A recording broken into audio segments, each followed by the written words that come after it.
Jadi pada intinya kami hanya menyesuaikan pada dokumen-dokumen tertentu yang ada dalam tanda kutip aturan untuk dijaga kerahasiaannya, misalnya berkaitan dengan rekam medis, kemudian dokumen sekolah atau ijazah dan seterusnya. Itu keputusan KPU 731 itu hanya menyesuaikan dengan pengaturan dalam Undang-Undang Keterbukaan Informasi Publik di Undang-Undang 14 tahun 2008 yang intinya secara umum atas data-data seseorang, para pihak yang nanti kalau kita atur di pencalonan presiden wakil presiden termasuk data-data yang ada saat ini itu berkaitan dengan data-data yang dikecualikan yang diatur di pasal 17 huruf G dan huruf H itu harus dia bisa dibuka atas persetujuan yang bersangkutan atau karena putusan pengadilan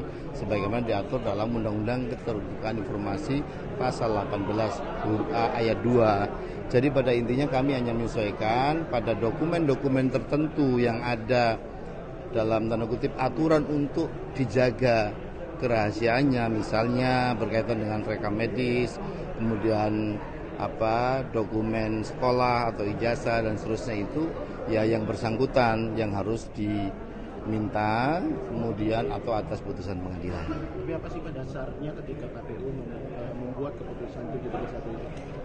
Menyesuaikan Undang-Undang Keterbukaan Informasi Publik, gitu ya.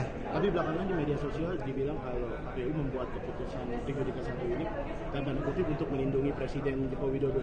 Tidak ada yang dilindungi karena ini ada uji konsekuensi yang harus kami lakukan ketika ada pihak meminta di PPID kami. Jadi ada informasi-informasi yang lembaga itu kemudian harus mengatur mana yang dikecualikan, mana yang tidak.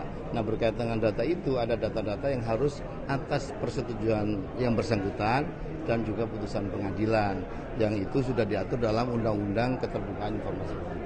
Itu berarti termasuk ijazah sama riwayat itu? Iya, kalau riwayat hidup enggak. Kan ada data yang tidak terkait dengan itu.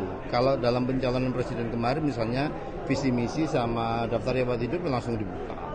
Yang hanya berkaitan dengan data yang dikecualikan atau data yang butuh persetujuan yang bersangkutan atau putusan pengadilan untuk dibuka saja. Jadi itu.